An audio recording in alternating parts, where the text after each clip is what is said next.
Hundreds to thousands of people are in mad dash preparation mode, getting ready for their 2025 Thru-Hike of the Appalachian Trail. So it's making me think today. What are they doing to prepare?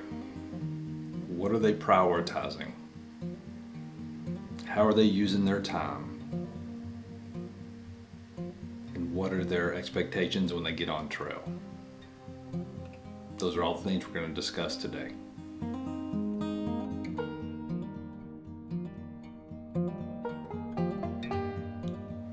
Alright, welcome back to my channel, everybody. My name is Trey. My trail name is Early Riser. And today I thought we could just sit down and riff a little bit on the upcoming 2025 Thru-Hiker season. Now, if you don't know my background, I thru-hiked the AT in 2017. Really didn't have any long distance backpacking experience before that. Just spent decades in special operations, so kind of had the physical and mental fortitude thing down when I stepped on trail. But it's still hard as hell. Still the hardest thing I've ever done in my life. Still the most fulfilling thing I've ever done in my life. But looking back, I just try to imagine if I didn't have the special operations background, how would I have prepared for that thing? And it's a tough question. There's something called the curse of knowledge. So when you are an expert at something or you have a lot of experience at something, it's hard to relate to people who don't have that experience. Meaning it's hard for you, the expert, to use language and talk to the person who's just beginning because you can't put yourself in their place anymore. You have forgotten what it's like to be them. And as I was thinking how people are preparing today, it made me wonder, are they doing the things that they see people doing on their YouTube vlogs or on Facebook? Or maybe they're not using any of that. And to me, that's a little more dangerous because they're just using their own experience to do the prep. And if you don't have any experience, that is a dangerous thing, because I would argue what you're going to do is you're going to start leaning on gear prep, maybe some food prep, and worrying about things like my feet are going to be wet, what shoes am I going to buy? All these things that are, you could argue, are they important? Of course. But if I had to rack and stack a list of what I'm preparing, and especially as the time starts winding down and the Thru-Hike step off gets closer, most of those things I would not prioritize right now. Now, it doesn't mean that you shouldn't go out and buy the best gear that you can with the money that you can afford, of course. But honestly, if you're in shape and you're mentally stable and mentally strong, you can step off with a bunch of Walmart gear and make it to Katahdin. You really can. Is it advisable? Of course not, but you can do it. All the unknowns of food resupply and how am I going to get into town, and am I scared to hitchhike, or are there going to be shuttles available? Do I have enough money to stay in hotels?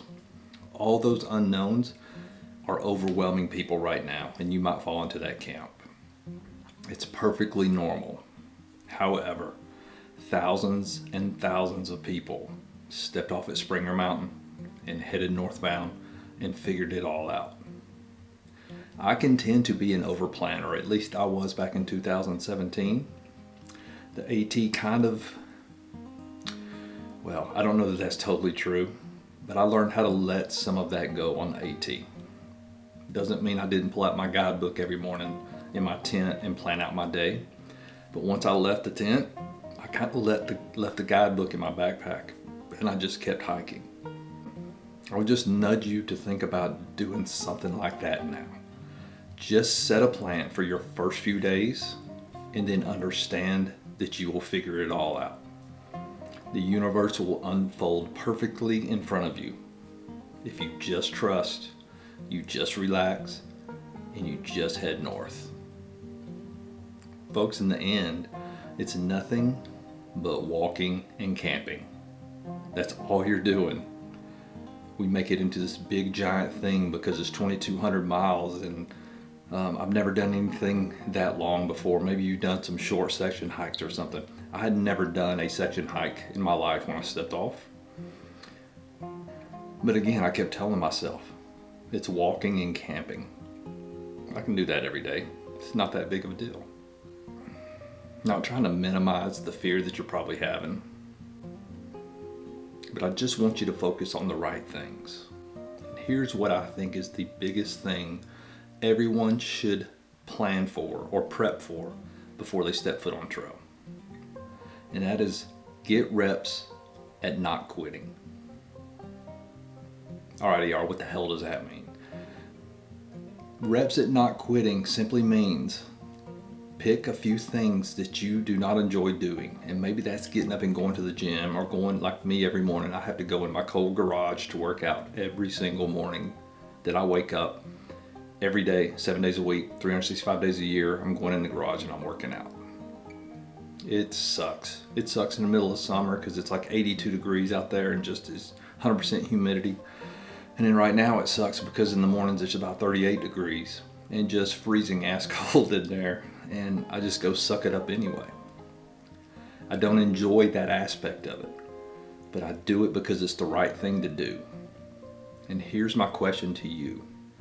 If you don't have experience at not quitting things in your life, how do you think you're going to wake up every day when your clothes are wet and your shoes are wet and your tent's wet and your quilt or sleeping bag are wet, the trail's muddy, you're 3 days away from being able to get to any hostel or hotel or resupply point?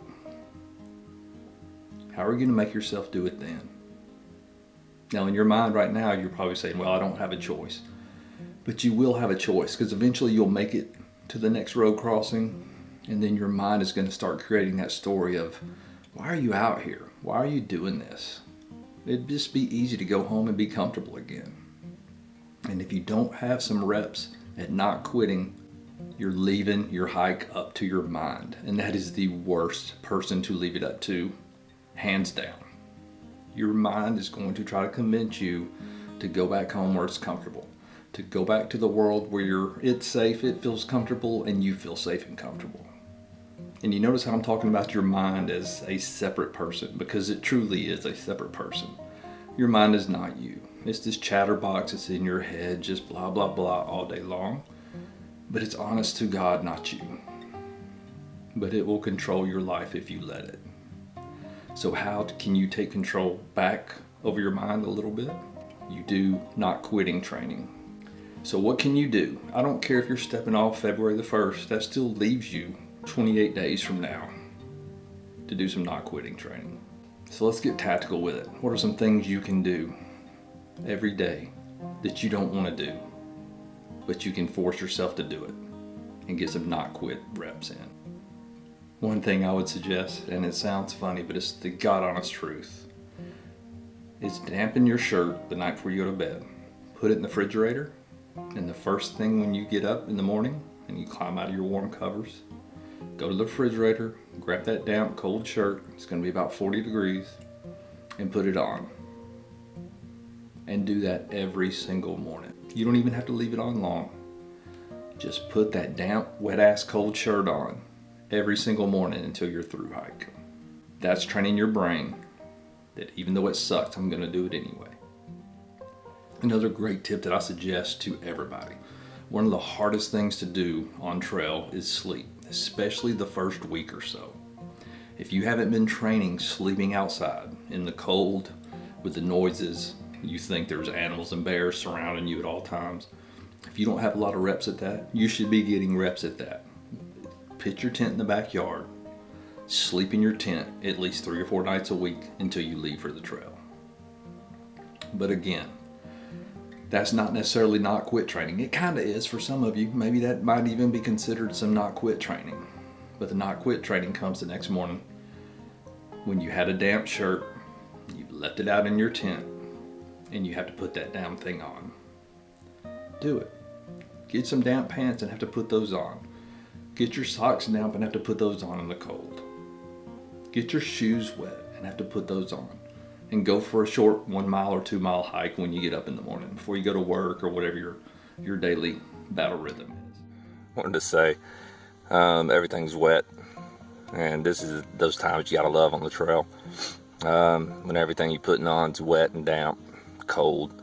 So for those of you who are thinking about doing a through hike or coming up next year or whatever, and you want to practice, just go get your shirt and your pants and anything else you're putting on damp the night before, and then go stick it in the refrigerator, and then wake up and put that on, and that'll start getting you prepared mentally, because luckily I have years of having to do it before this, so it ain't that big of a deal, but it ain't never fun.